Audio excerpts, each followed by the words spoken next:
This week, we are going to get religious. Yes, this week we are all about the Omnisire. Sorry, are we a Warhammer 40k podcast now? What now? The Omnisire is a concept from Warhammer 40k. He, and it is a he, is what the tech priests of Mars believe the Emperor of all humanity is, the embodiment of all knowledge, the machine god. No, today we're talking about how Silicon Valley fears that an event called the Singularity will occur, leading to the advent of a superhuman, non-human machine intelligence that could prove to save or destroy human. Hang on, this does sound like it's a Warhammer 40k plot point. But our twist is that a New Zealander is involved in all of this. Yes, and the origin of this New Zealander is itself a bit of a conspiracy, which means all of this is perfect for our rebranded 40k podcast. For the Emperor! For the Omnisire.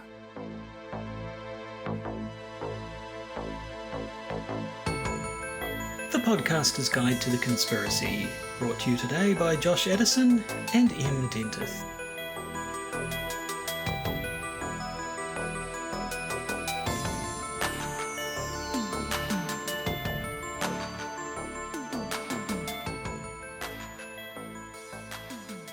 Hello and welcome to the Podcaster's Guide to the Conspiracy. In Auckland, New Zealand, I am Josh Edison, and Zhuhai, China, they are Dr. M. R.X. Dentith.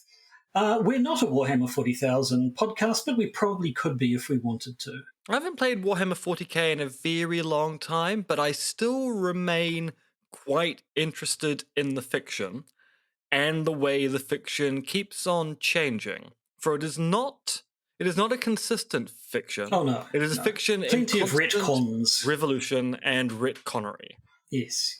I play the games. Been playing a bit of Space Marine 2 lately, but my experience of playing actual Warhammer 40,000 on the tabletop is limited to watching my brother and his friends play it when we were teenagers, which, in my experience, involved about 1 or 2 hours worth of setting up, followed by one person making a move, their opponent saying, "Wait a minute, you're not allowed to do that," and the entire rest of the afternoon being spent arguing over the rules. I assume that's how it's played normally, but that's all I've ever seen. I used to field an army of squats, and I'll just leave that there. Very good. But yes, I mean, it's as we will see, it is going to get slightly 40,000-ish as we talk about this week's topic, which is a topical topic.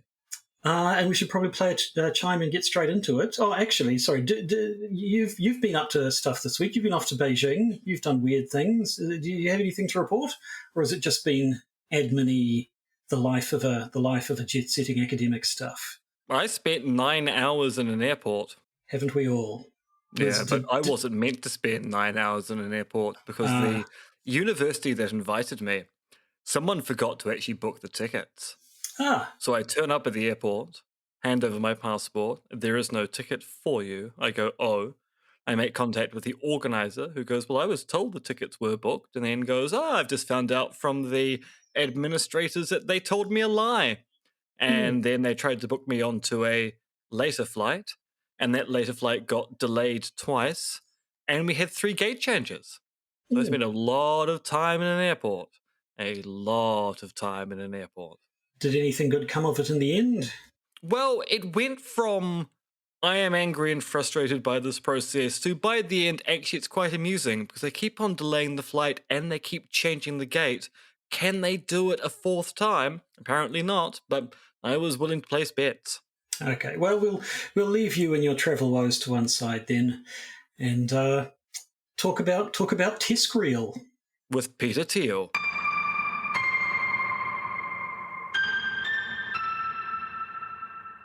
It's true because it rhymes.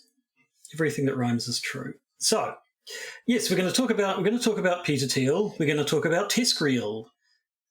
I feel there's a Doctor Who book in there somewhere, but I don't quite have it in me, so I'm just going to say what these words mean. TESCREAL.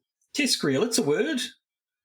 It's a person made it up, and it has an agreed upon usage, and that makes it a word now. Now, I just want to interject here in that I realise that neologisms are important. Languages need to evolve. But there are points in time where you have to ask, did you need to neologize that? Well, I don't know. Certainly computer scientist Timnit Gebru and philosopher Emile P. Torres thought this was a worthy addition to the English lexicon, because it is an acronym and it describes what they saw as sort of the bunch of sort of beliefs that are percolating around Silicon Valley and its attendant hangers-on, and presumably by looking at these particular beliefs, we can maybe tell a lot about the world as it currently is. But I guess we should not beat around the bush any further and say, what the hell does TESCREAL mean? Well, it's an acronym. What's it an acronym for? Well, it's an acronym for transhumanism, that's the T, extropianism, which is the E, singularitarianism, which is the S, cosmonism, which is the C, rationalist, or rationalism, I guess, which is the R, effective altruism, which is the E, and long-termism as one word, which is the L. Yes, a little bit rude, a little bit cheeky of effective altruism to get 2 letters to itself, but I guess that's fine. So these are a bunch of different, what would you call them, ideologies, I suppose. Well, all right. So some are ideological positions, some are legitimate philosophical positions. Legitimate in the sense that they are debated in the academic literature. People publish on them. People publish replies upon them. Whether you take these positions seriously as philosophical positions that should be discussed in decent society is another matter entirely.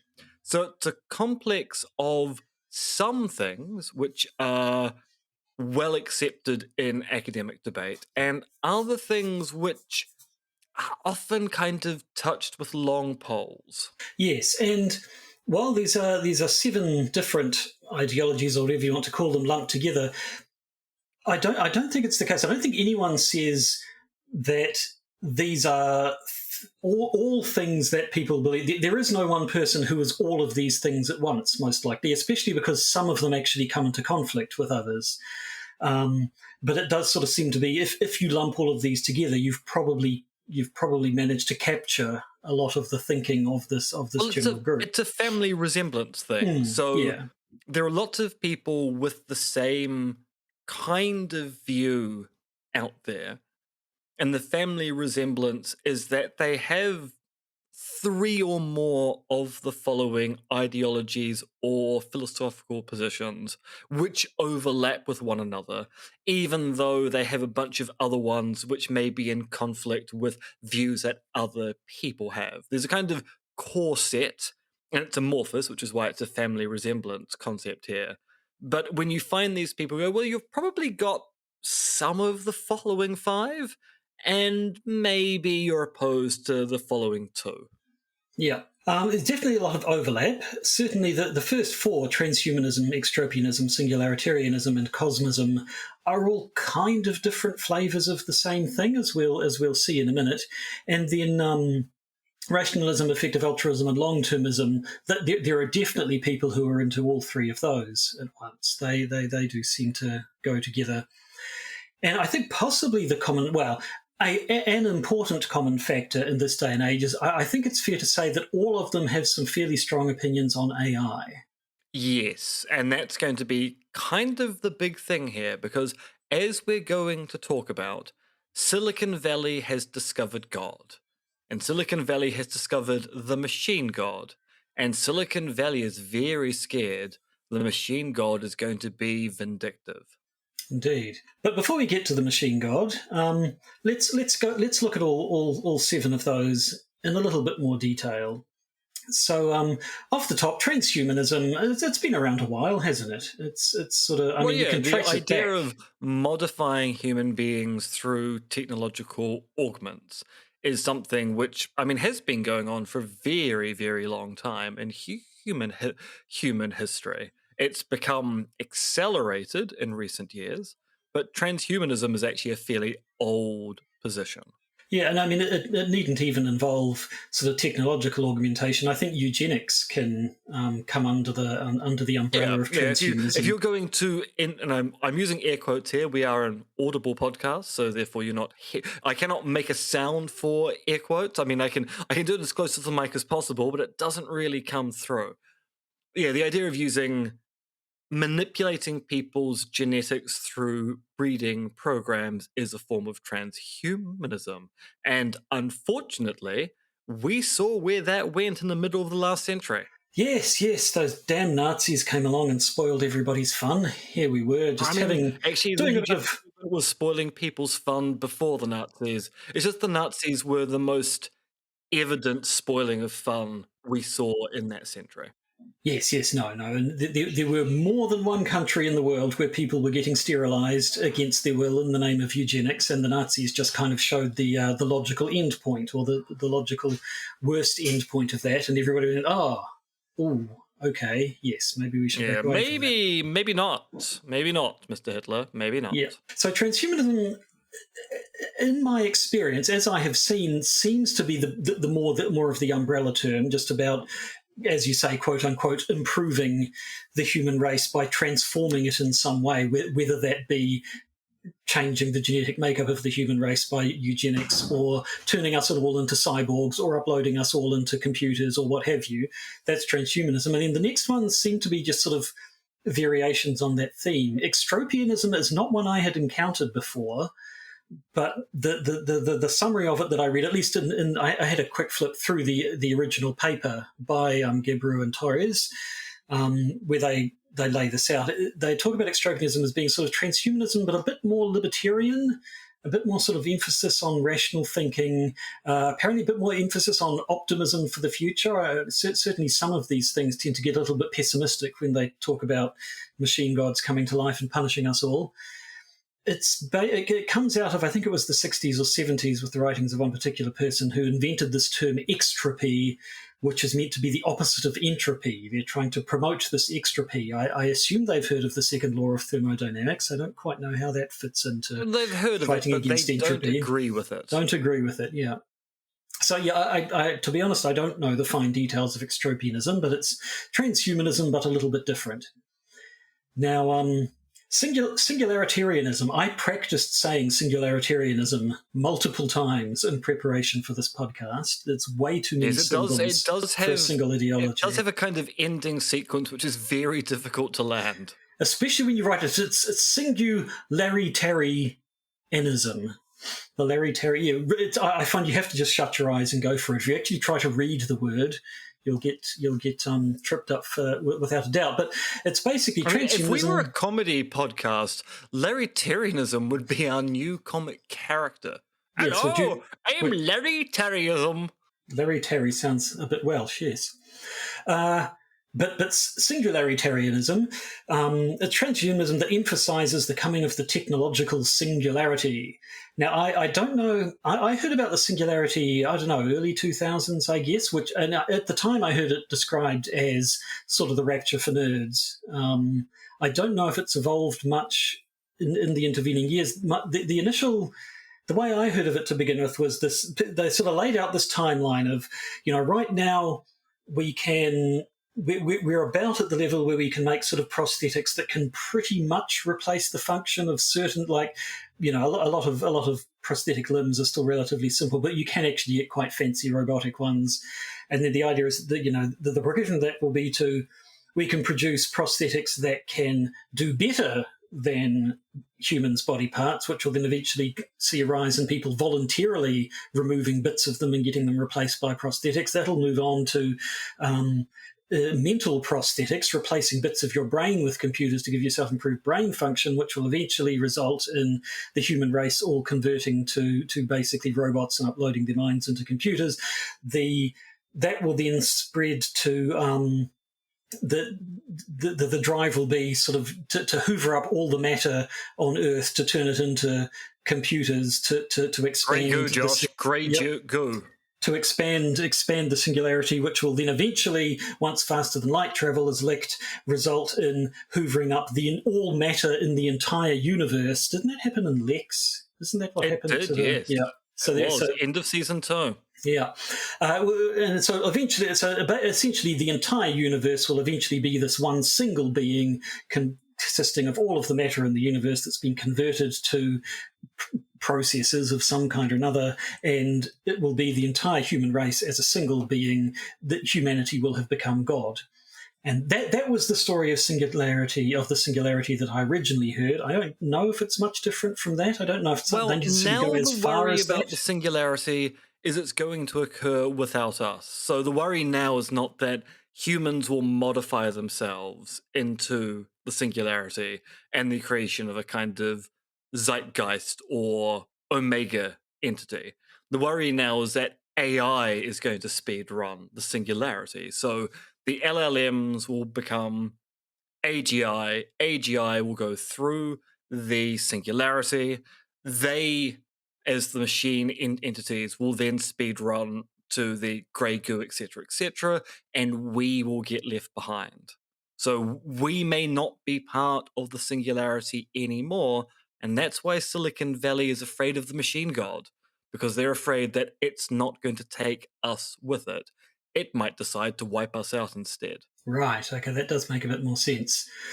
But moving down the list to Cosmism, that seems to be basically putting emphasis on the second half of that singularity story that I told. It seems to place a lot of emphasis on this idea that we will end up becoming immortal nanobot, energy being AI things, and spread out to explore the cosmos. It seems to place the emphasis on that, on sort of that end point of the technological singularity. There is also a slightly more, I would say slightly more plausible, slightly less wacky version of this, which is the humanity needs to get off the planet Earth and spread to the stars in order to maintain its survival.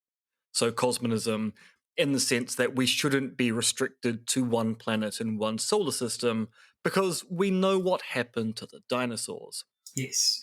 Yes, and it probably should be said the term cosmism, I believe, has been used for a variety of different beliefs over time. This is sort of the latest meaning of it, but if you go looking up cosmism, you'll possibly find other more sort of esoteric, arcane type things, but that's not this.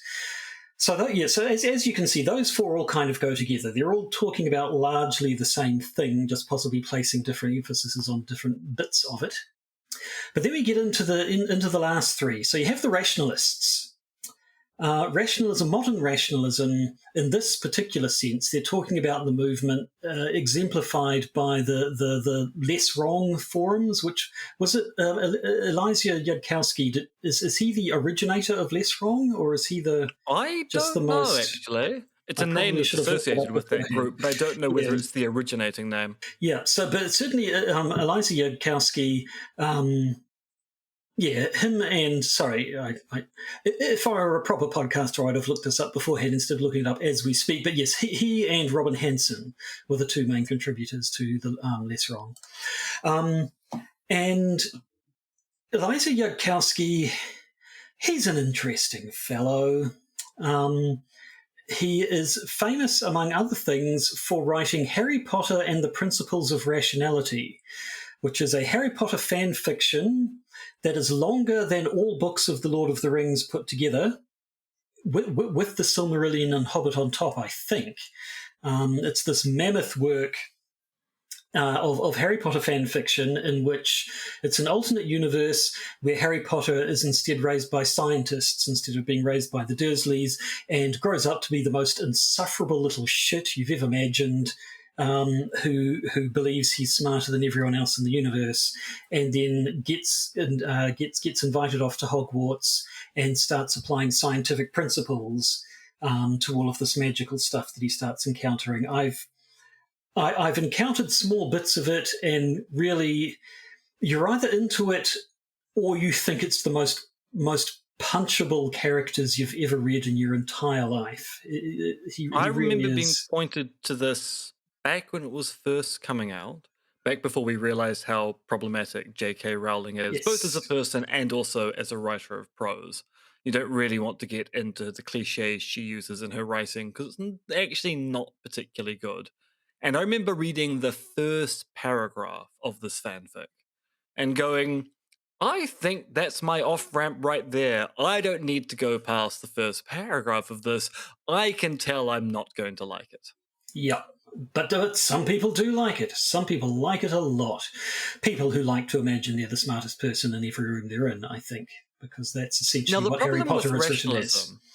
Is that there are a lot of historical positions which have been called rationalist in the past. And I don't think they're using rationalism in the sense that maybe philosophers use rationalism. I think they're using rationalism as in, ooh, I'm an argumentative so and so, and I think I'm really clever.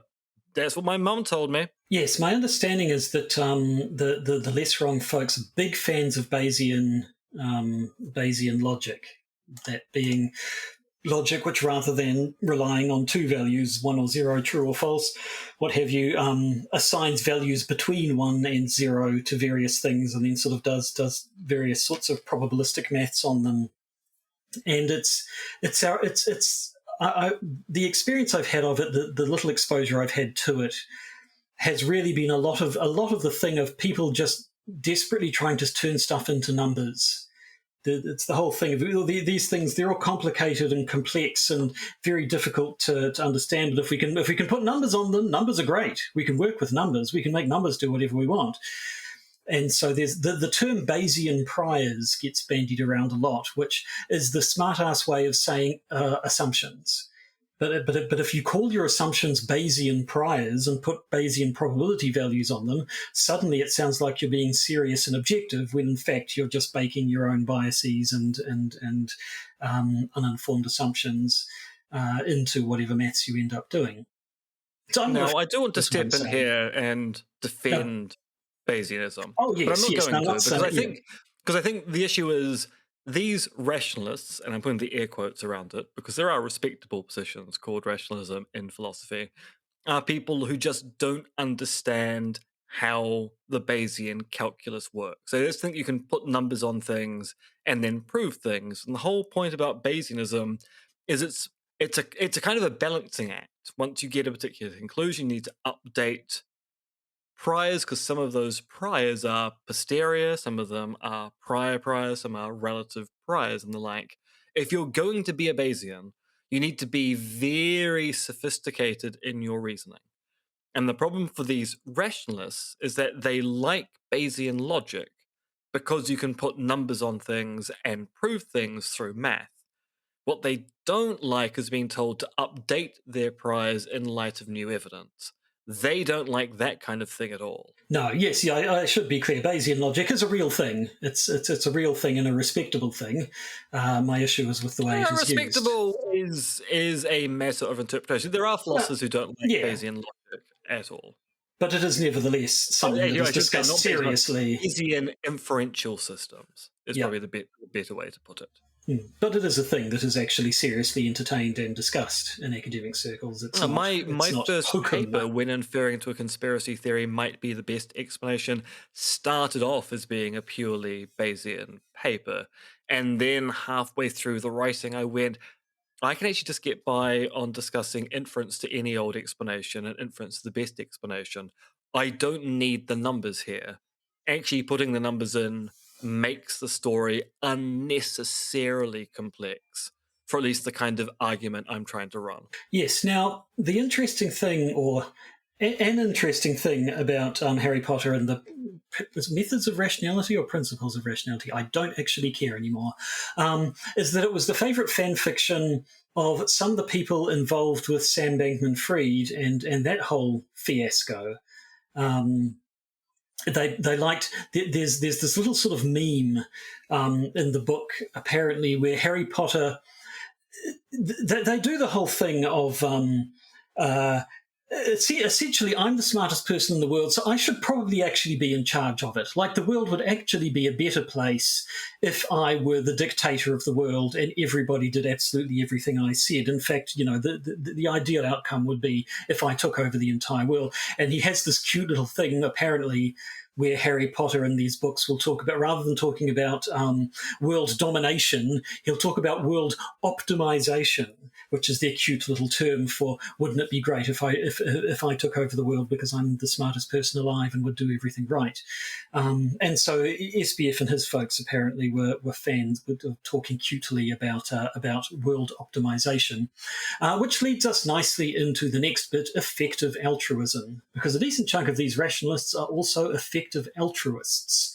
Now, again, I understand, like, effective altruism could be a legitimate philosophical position, could it not? I mean, It's it's just in my claimed by experience. philosophers as a legitimate philosophical. So essentially, effective altruism is taking the utilitarian calculus, often looking at Peter Singer's version of consequentialism, and going, well, look, what you need to do to make the world a better place is maximize utility. And that people who can maximize utility are people who have access to a lot of resources that they can then distribute. So you need to get rich in order to be able to engage in patronage or giving to the poor. So, effective altruism, if you want to maximize utility, requires harvesting a large amount of resources to then effectively redistribute. So, it's the idea that individuals doing small piecemeal things on their own won't produce the kind of large scale effects that we need in order to make the world a better place. Yes, and Peter Singer, as I recall from my applied ethics papers I did 20 years ago now, he was very extreme in his utilitarianism to the extent that saying, you could have, it was, there's an episode of The Simpsons where Homer goes to hospital and he sees Ned Flanders is in there donating a kidney, and he says, who are you donating a kidney to? And Ned Flanders is like, first come, first served. That was basically Peter Singer's position a lot of the time. We're actually obliged to give up our organs to people who need them, because that's the best way to inform, to maximize utility and so on. And then this, like some of the, I never know if there are examples put forward by effective altruism or people trying to provide counterexamples to effective altruism, but they would say things like, if there's a burning building and there's a small child and a very valuable painting, you're possibly better off saving the painting than the child, because the painting can be sold and you could save a lot more lives with that money than the one life you would save by rescuing the child. It tends to be, as you get with utilitarianism in general, it tends to be just a bit sort of dehumanizing, and that people are just these utility units, and the best thing to do is maximize the utility amongst these units, and individual human suffering or circumstances really get much less of a look in. Yes, well, no, I mean, now we could get into the kind of complications of utilitarian thought, given if you're a consequentialist, there's that question, do you save a stranger who's carrying a Nobel Peace Prize in their hand, or your grandmother who's about to be run over by the same car? And the utilitarian will say, look, it's quite obvious if you are considering all outcomes, saving your grandmother is a bad idea. Saving the Nobel Peace Prize winner is probably a better option. They'll do more good. And utilitarians go, look, that will speak against your intuitions, but your intuitions aren't reliable moral guides. Whilst other ethical systems go, no, actually, there is something interesting about interpersonal relationships, which means that actually it might be better to save your grandmother and let the Nobel Peace Prize winner get run over by a car. But that's probably a debate for another time, and probably not on this podcast. Not on Indeed, this it's podcast. not a debate we're ever going to have. No, we'd end up talking about trolley problems and all that sort of stuff. And I think The Good Place sorted the trolley problem much more effectively than either of us could. Go watch The Good Place. It was a visual medium. It was, yes. But this then leads into the final bit, the L of TESCREAL, which is long-termism. And this is the same sort of effective altruist, sort of utilitarian view that places emphasis on the really long-term view, which can say things like, the human race, if we get things right, the human race could exist forever. If, as you say, we escape the planet in extinction events and what have you, and spread out across the universe, there could be as close to infinite as damn it number of human beings in the future.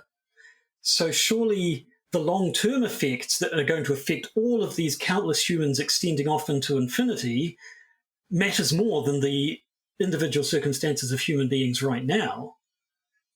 And that lets you come up with all sorts of stuff. Well, yes. So, I mean, let's combine long-termism and effective altruism. If effective altruism is about getting enough resources to be able to do the most good. Well, I mean, doing the most good today doesn't make any sense, Josh, because there'll be more people tomorrow. So you should do the most good tomorrow with your money. But there'll be more people the day after next. So maybe we wait 3 days. And so one of the complaints about effective altruism is that there's no cutoff point as to when you should do the good. And when you add in long termism, as in, well, we want to have the biggest effect, you might go, well, I mean, maybe what I should do is become $1 trillion bastard. And then, at some point in the future, I might give back to humanity, but it doesn't make sense to do it now. Now would be too early. Be better to do something in the future. That's why I'm sitting on my piles of cash. Not because I'm a terrible person. No, because I'm waiting for the right moment to act, which will never be today, but it might be tomorrow. Or maybe the day after. Or maybe the day after that. Yes, exactly. That really is the thing. Supposedly, it's about make as much money as you can, so you can then do a bunch of good with it. But the make as much money as you can portion of that never really ends. I mean, you could extend that further. You could say, well, I should make as much money as I can throughout my entire lifetime. And then maybe I should leave that to like-minded people who can continue to. I should create an empire to just keep making money forever, and then do good at some point. In practice, what it actually means is people justifying the pursuit of wealth over everything else with this supposed idea that, oh, yes, we're going to do good with it eventually. But instead what they actually do is, as Sam Bankman-Fried famously did, it would start up a cryptocurrency exchange, embezzle a whole lot of money, and then go to prison. And, I mean, the Sam Bankman-Fried thing is also the example of someone who espoused effective altruism and thought that that justified doing some harm now, because the scale of good he would do in the future would be so great, it would override the harms committed here and now. So it also ends up being a case of, well, I'm going to be good eventually, but not right now. But when I am good, I'm going to be so good. So unbelievably good that the bad things I've done to get there, people are going to forget about them. Or not forget about them, but they'll all have to acknowledge that it was for the best in the end. Now, it's probably no surprise that, as I said before, AI comes up a lot when you're talking about these people. Long-termism comes up a lot when it comes to AI, because if we can get AI, there's a lot. The people who don't think that AI is going to destroy us all and instead think it's going to save us all are very much about, we need to make whatever sacrifices we can make right now to create general artificial intelligence so that it can then save us all. To the point of, we need to destroy the climate now, making AI work so that AI can then tell us how to save the climate. Which nobody seems to notice isn't a particularly sensible position. Well, part of the problem here is that in this TESCREAL complex, it is just assumed that AI, in the sense of a real artificial intelligence, as opposed to the kind of dumb stuff, and I mean dumb here in a technical sense, LLMs and pseudo AGI, real AI is inevitable. It is going to happen. They don't kind of factor in, but what if it doesn't? They go, no, but it is. It's going to happen. There's no way to avoid it. It is going to occur. And thus they worry about how it's going to occur. And they also worry how it's going to act when it looks at what we've done in the past. Oh, yes. Yes, we haven't mentioned Rocco's Basilisk. One of my favorite bands from the 1980s, I have to say. It bloody should be. It's sort of a reverse Pascal's Wager for computer geeks. It's some, I can't even remember the exact details, some torturous idea that in the future there'll be an AI and it will retroactively punish everyone who doesn't work towards its creation.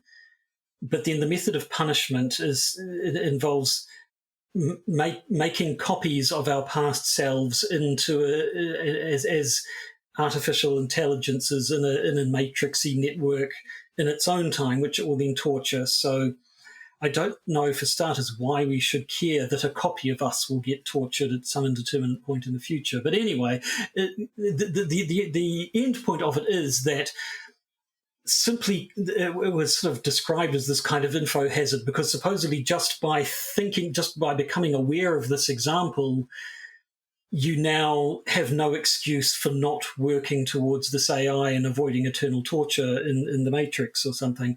It sounds very silly, but apparently some people did take it seriously enough to have mental breakdowns of a kind, and they said, I think Mr. Yudkowsky and other people on Strong said, it's a silly idea, but let's please stop talking about it because it's upsetting people. But that is just one idea of things that can go wrong, because this has been interesting in a philosophical sense. We haven't got particularly conspiratorial so far, but some of that does come in when you start looking at these supposed threats to humanity's existence that these ideologies believe in. And usually they're quite, you can tell what science fiction stories the particular person has been reading recently, because they're all sort of sci-fi concepts like nanotechnology turning everything into grey goo, or an evil AI taking over the world, or just various kinds of societal collapse, nuclear war. Yes, exactly. And again, climate change, climate collapse doesn't seem to get mentioned with nearly as much enthusiasm as nanomachines, but it's not as sexy as being killed by giant robots. No, dying exactly. a slow heat death is taken to that kind of thing happens all the time. But giant robots, yes, exactly. Actually, on a related matter, there was a paper out recently which is trying to explain why we don't see evidence of extraterrestrial civilization scattered throughout the universe, given that the age of the universe and the age of particular stars within the universe means that Earth-like planets, or at least planets which are capable of supporting life, have been around for a long time. So we should see remnants of alien civilizations, at least with respect to radio signals from various sources around the universe. And the argument that was put forward by the people who wrote the paper is that climate change generally just wipes out almost every single sapient species that might exist, because the problem with technology is that as civilizations become more and more technologically advanced, they start producing machines. Those machines produce excess heat. Runaway climate change is a result of producing too much heat on your planet, and therefore most civilizations don't get to the spacefaring stage because they die a heat death before they're able to make their mark upon the universe. So we should be very afraid of climate change, because according to the arguments in this paper, it's what's wiped out almost every other potential extragalactic civilization. That's not the word I was looking for. Every other potentially spacefaring civilization that could have existed. Yeah, but so things, when considering these sorts of doomsday scenarios, things start to get conspiratorial when they start looking into who might be either bringing about these apocalyptic scenarios, or, on the other hand, who might be preventing us from achieving technological nirvana, be that the singularity or whatever else. Yeah, there's something really interesting going on here, and we kind of touched on this earlier in the episode. Silicon Valley thinks it's found God. And they think that, according to the Roscoe's basilisk thought experiment, when this super AI appears, it's going to look back on what people did to either bring it about or stop its creation.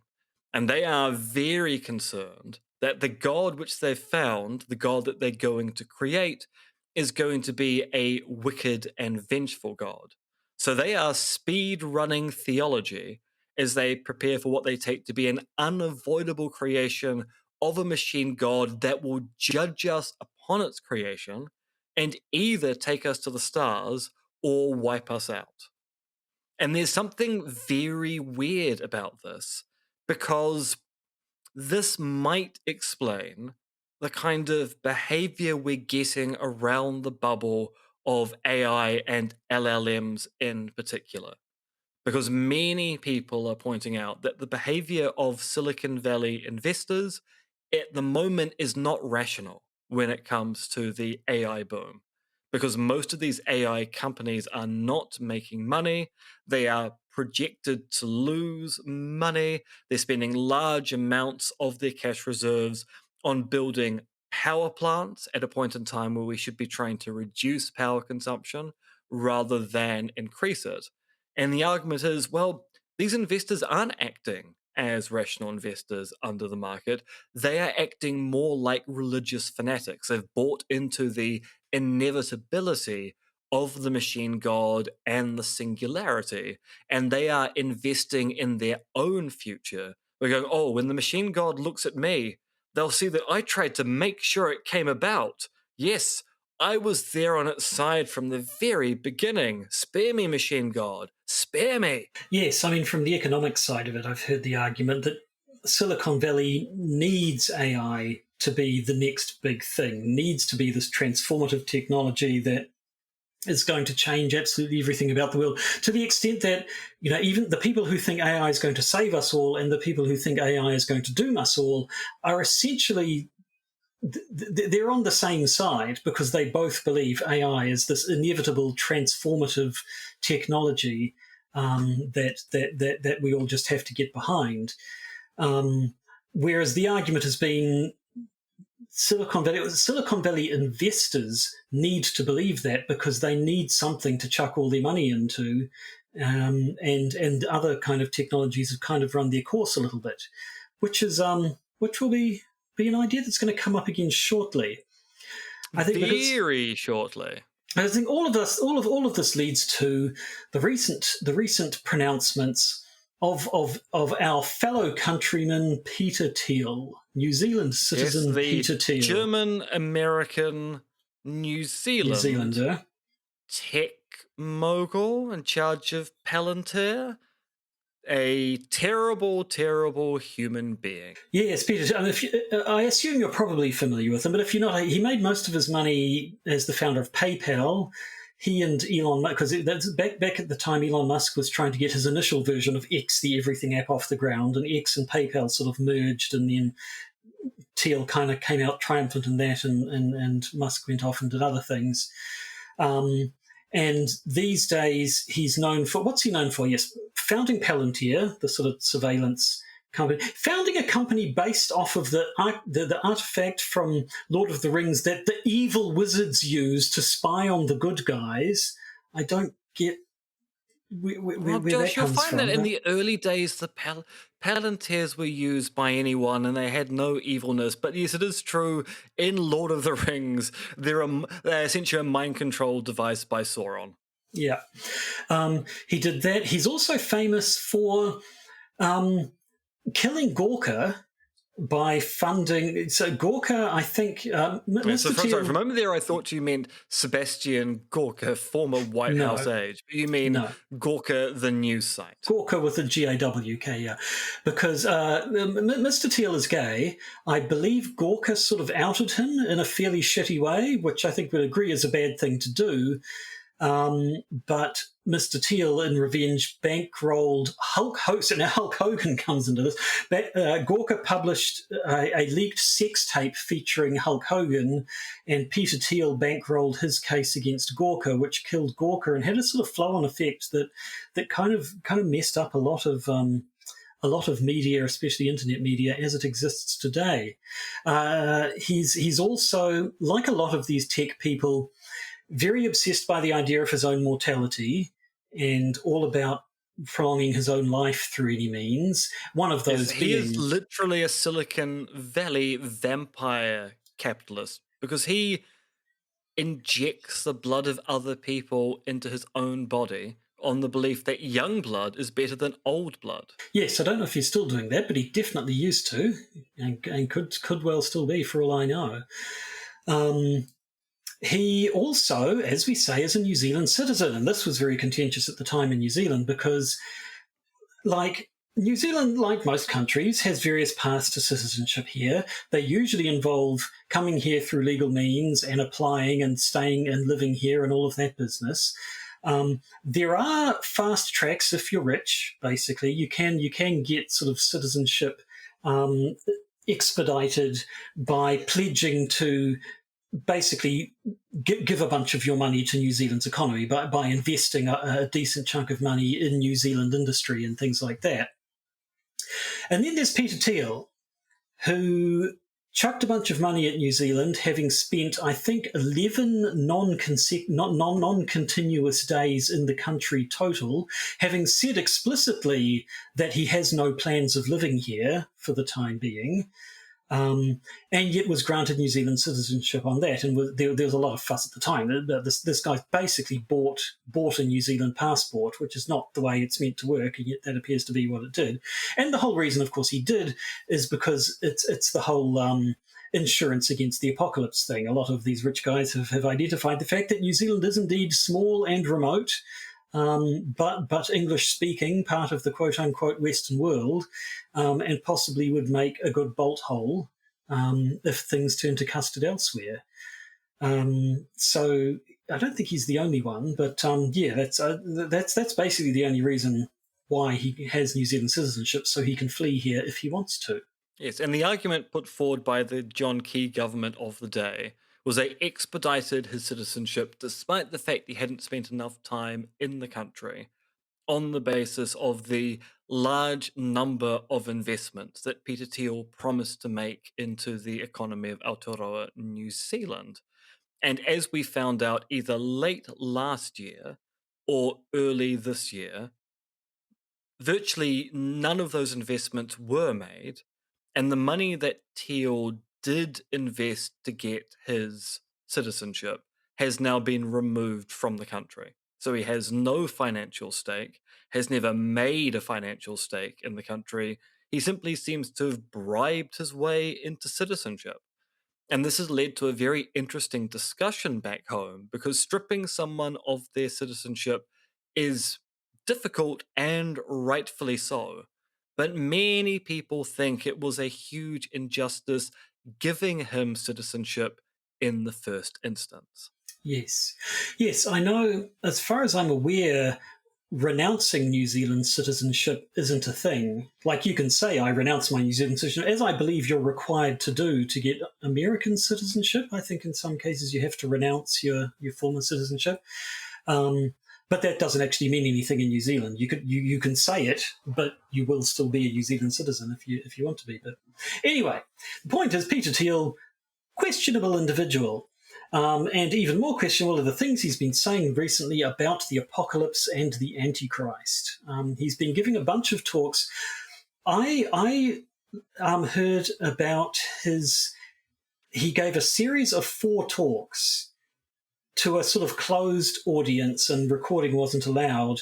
But my understanding is that one of his fans came away from his first talk and wrote down, sort of took notes and wrote down everything that Peter Thiel said in his first talk, and published this online, not as a sort of expose, but it was meant to be, look at these clever things Peter Thiel has been saying, isn't he so clever? But because this stuff wasn't actually supposed to be made public, I think he was then barred from attending the other 4 talks.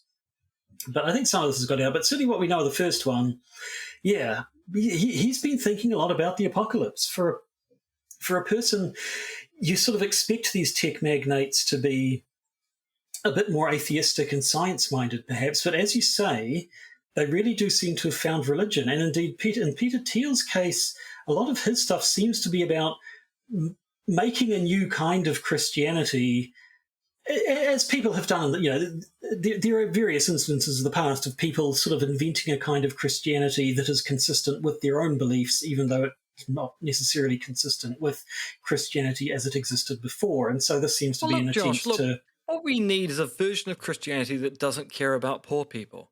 Yeah. Jesus just had the wrong focus on poor people. He hung around with poor people. He advocated for the rights of poor people. But if Jesus had grown up with rich friends, he would understand they are the people who deserve salvation. So, really, all we're doing is re educating Christ. Well, I mean, kind of. So it really does seem to be coming up with a brand of Christianity that says it's the right and Christian thing to do to be a billionaire tech mogul, hoovering up all the money in the world, destroying the climate in order to bring about AI and what have you. But yeah, Peter Thiel very exercised about the apocalypse and the Antichrist, who of course is the person who will bring about the apocalypse. Now, No, I just want to step in there because the term Antichrist is often taken to be synonymous now with Satan, Lucifer, or the herald of Satan and Lucifer before the advent of the end times. But if you actually read about the Antichrist in the context of the Gospels, where the term first appears, or in the book of Revelations, which also talks about the Antichrist, it simply means any person who denies that Jesus Christ is the Son of God. So we, Josh, are antichrists. You're an antichrist. I'm an antichrist. Many of the people listening to this podcast are antichrists as well. Well, I mean, that's. I think Peter Thiel will probably agree that a great many of us are, if not actual antichrists, then certainly agents of the Antichrist. Yeah, but he's taking it that the Antichrist is the thing which brings about, is the herald of the apocalypse. So the whole point of the Antichrist is simply, no, people who are Antichrist are Antichrist. That's what the term means. It's a person who's Antichrist. Well, let's see. So the explanation of Peter Thiel's views that I heard said that certainly in this first talk, as it was reported on, he based a lot of his views on his reading of the Book of Daniel, which I'm not super familiar with the Bible, but I understand the Book of Daniel. Daniel, kind of the lyrics to that Elton John song? No, actually, it's not about getting on a plane and his brother doing something. Daniel, my brother. It was also the only bit of the lyric I can actually remember offhand. You are older than me. Do you still feel the pain? But yeah, that one I get. I was told there was this missing verse that actually explained what the hell it was talking about, which I think, but which never seemed to make sense because the first verse is repeated twice. So I don't know, it doesn't matter. No, we're not talking about Elton John's song Daniel. We're talking about the Book of Daniel, which I gather is quite apocalyptic. So not the Denzel Washington film? No, that's the Book of Eli. That's the Book of Eli. No, but it is good. It is good and post-apocalyptic, though I have to say.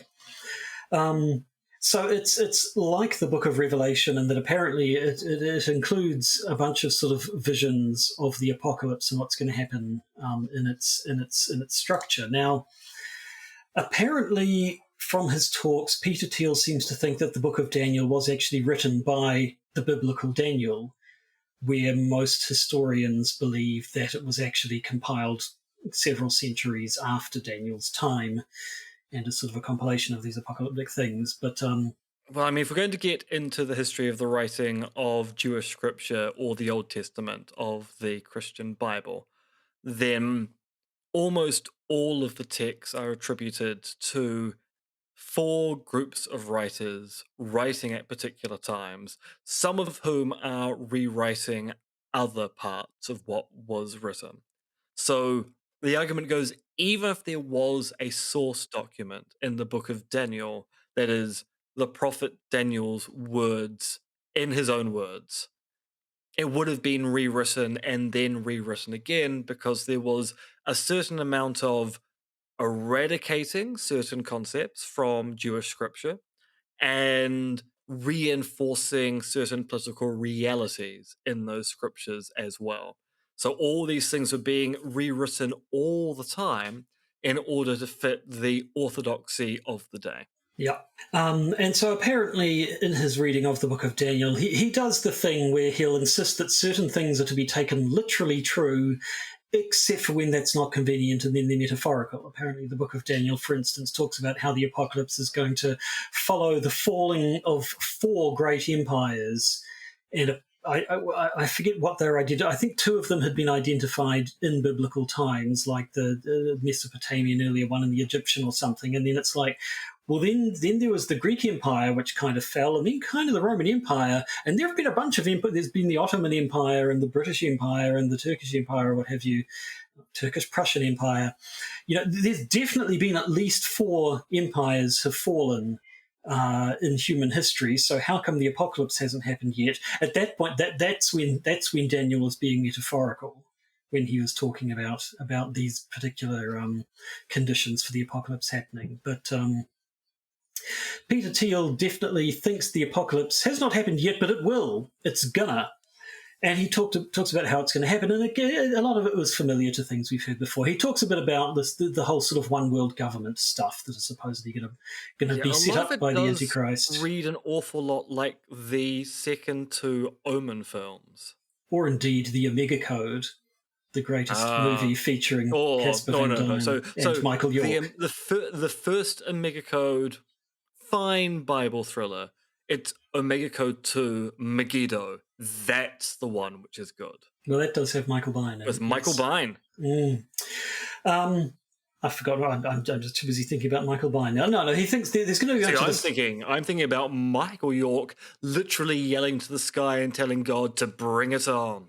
Yes, excellent films, by which I mean terrible. But no, Peter Thiel thinks there's going to be this one world government, and that's going to sort of cause a lot of or bring about a lot of the conditions that will cause the apocalypse. Now, apparently, he thinks that scientific advancement has stopped, and that the cease of scientific advancements may actually be a goal of the Antichrist or this nascent one world government. Now, it wasn't quite clear what he meant by that. It seemed perhaps that what he was saying is that the only scientific advancement that he cares about, which is consumer technology, has stopped, in the sense that, like, cell phones and TVs and computer processors, they get incrementally better each year. Each model is a little bit better than the one before, but there's been nothing revolutionary and transformative, certainly not the way that, say, the smartphone, iPhone form factor revolutionized cell phones and things like that. So, charitably, like he doesn't know much about also how consumer technology works, because one of the reasons, it is arguable, and by arguing, it may or may not be the case, that tech is plateauing to a certain extent. So every year's phone seems to be a more marginal, incremental change than last year's, and battery life just isn't getting much better. But that's because we're fighting physics now when it comes to miniaturization. Everybody wants their phone to be small. And because it has to be small, we're packing as many transistors as possible into a very small space, and physics only allows us to do that to a certain extent. Yes. So it's only plateauing because of consumer preferences. If people allowed their phones to be bigger or have larger batteries, then maybe we would see the kind of radical change. But that's not what the people in charge of the stock market seem to want. No, but certainly, even if we are being that charitable there, it's complete nonsense to suggest that scientific advancement has ceased or even slowed down. May be slowing down, but we're discovering cures for cancer. That's something which is actually quite remarkable. And we're doing that through some of the technologies that these people fear, like using mRNA treatments and the like. Yes, but so I think a lot of these, a lot of the biggest scientific advancements recently have happened in areas that Peter Thiel doesn't know much about, and therefore don't exist as far as he's concerned. An interesting upshot of this is that because the Antichrist is trying to halt the flow, halt scientific advancement, that means that you can't be both a scientist and an atheist. It's not possible. Because if you're a scientist, you're trying to advance technology, and that's the opposite of being the Antichrist. Then that means you must be the pro-Christ. No atheists in science. You heard it here first. This is kind of speaking to their kind of weird view about the inevitability of their machine god. So, this is the weird thing about Thiel's speeches here, in that he's very concerned about the Antichrist, but it's not clear he's actually very concerned about Christianity. he seems to be more concerned about the God he's going to create and what's acting as an antichrist towards that than he is about traditional Christian theology. Yes. As you say, he is kind of looking to create a new religion that keeps some bits of Christianity but goes off in its own whole direction. Because, yes, surprise, It's Christianity with batteries. Surprise, surprise, AI is the thing that's going to save us all. AI will avert the apocalypse. AI will defeat the Antichrist. Therefore, we need to put all our efforts and our resources into the emergence of AI. And indeed, anyone who's trying to stop AI or who is opposed to AI, they are literally working for the Antichrist. That is true. Or they are antichrists themselves. So Peter Thiel, I don't know that he's said anything definite. I don't know if he thinks the Antichrist definitely exists, but he certainly thinks the Antichrist could exist in the here and now. He suggested a person like Greta Thunberg might be the Antichrist. He apparently, he's not fond of Elijah Yudkowsky, who's apparently quite anti-AI these days on account of any of these people who think AI is going to destroy us all and therefore AI is probably a bad thing.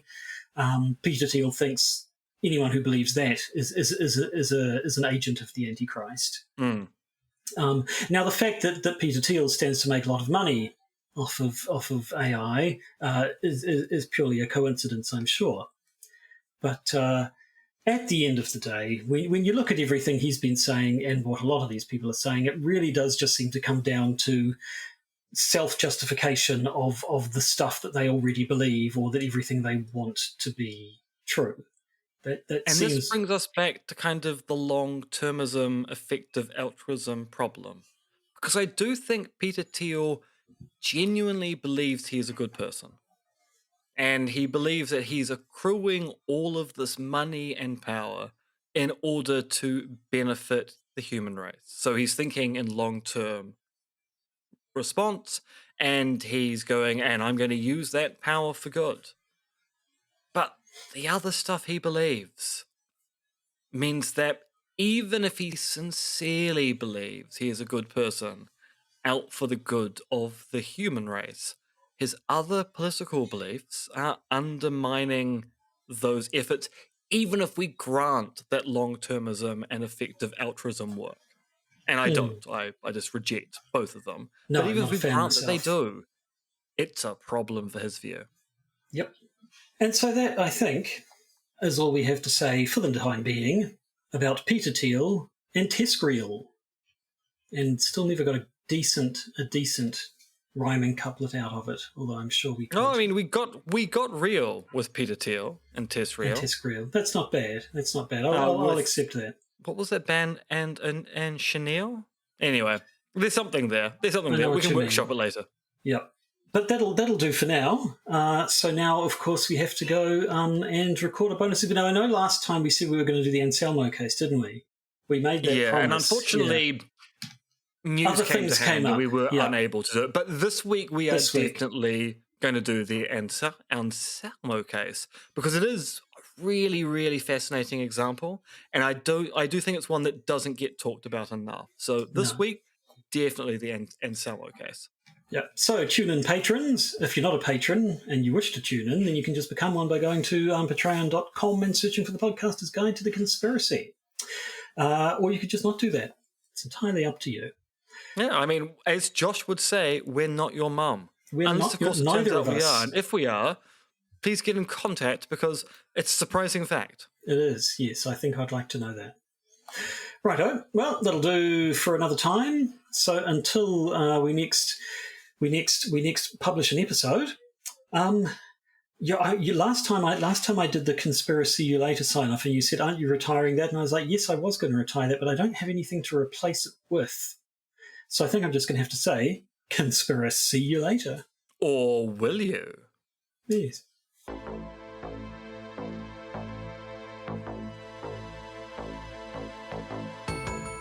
The Podcaster's Guide to the Conspiracy features Josh Addison and Associate Professor M.R.X. Dentith.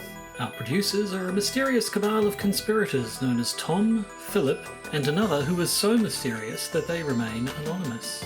You can contact us electronically via podcastconspiracy@gmail.com or join our Patreon and get access to our Discord server. Or don't, I'm not your mum.